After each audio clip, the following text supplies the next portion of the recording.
How exactly does a worthless dead mouse lying in the dust of a dirt road become the seed money for a massive fortune? Our story takes place in an ancient Indian city where a royal advisor, a man trusted by the king for his sharp mind and strategic counsel, is taking his morning walk. Spotting that dead mouse, the advisor makes a bold claim to his companions.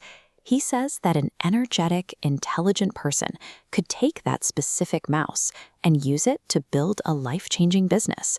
He sees a clear opportunity where everyone else sees trash. A poor young passerby overhears this. Intrigued by the advisor's confidence, he decides to test the theory, picking up the mouse by its tail and walking away. The journey to success rarely begins with a massive grant of capital. It begins with the willingness to take immediate action on the absolute smallest chance available. Almost immediately, the young man finds a shopkeeper struggling with a pest problem. His own hungry cat is annoying him, so the young man offers the dead mouse to satisfy the cat and walks away with 2 copper coins. He takes those 2 coins and, instead of saving them, immediately reinvests. He buys a batch of sweet cakes and a supply of clean drinking water. Then he sets up by the side of the road, waiting for the local flower pickers to return from their shifts. They are exhausted and thirsty, so he trades his cakes and water in exchange for a portion of their fresh flowers. Taking those flowers into the city center, he sells them for cash. By acting as a merchant, moving goods from where they are gathered to where they are valued, he generates his first real profit. Profit isn't some complex magic trick. It comes directly from finding people who have a physical need, like hunger, thirst, or an annoying pest, and offering them a convenient solution.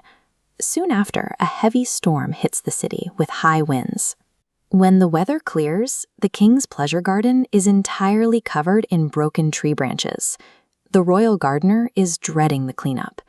The young man spots him and makes an offer. He will clear the entire yard for free, on the single condition that he gets to keep all the gathered wood. Knowing he can't do the heavy lifting alone, he finds a group of children playing nearby. He pays them with sweet cakes to do the physical labor of gathering and stacking the branches. He then tracks down the king's potter, whose glazing ovens constantly need fuel, and sells him the massive pile of wood.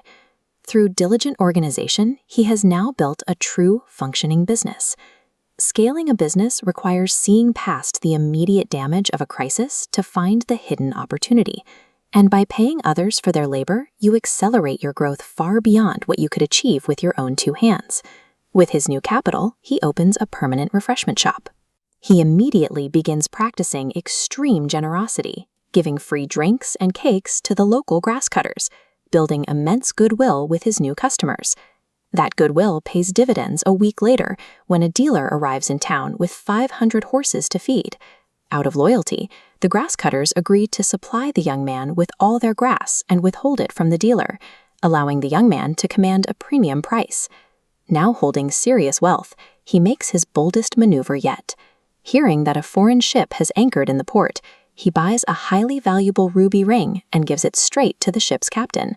This upfront payment secures him a position as the exclusive broker for all the wealthy passengers on board. He directs them to the city's best merchants, collecting a commission on every sale, achieving massive financial success. Remembering where he started, he returns to the royal advisor and hands him 100,000 gold coins, half of his entire fortune.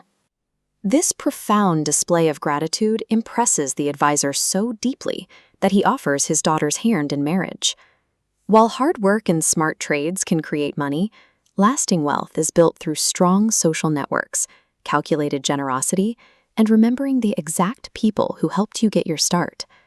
This flowchart maps his journey, from a mouse to cakes, flowers, wood, capital, and a brokerage. Every link relies on the last. If he was too proud to clean branches or stingy to buy cakes, his final success would never materialize. So ask yourself, why exactly did his system work?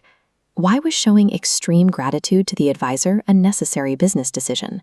And what small, seemingly worthless opportunities are you currently ignoring in your own life? These ancient concepts apply directly to the work you do today. It looks like studying English for 10 minutes daily, setting aside small amounts of cash, or simply helping a classmate understand. Great success rarely arrives as a giant, lucky break falling from the sky. It is built, piece by piece, by taking immediate action on the small, simple opportunities sitting right in front of you today.